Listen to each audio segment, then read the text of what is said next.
Так, це в нас вже останній, мабуть, спуск.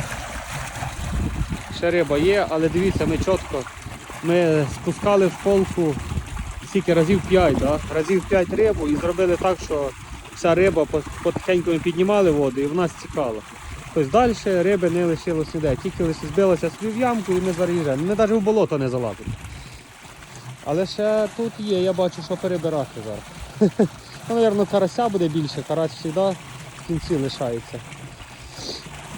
Ну, по-любому є амурчики, толстолобики, цю вже рибу ми собі переберемо і розподілимо по наших ставках.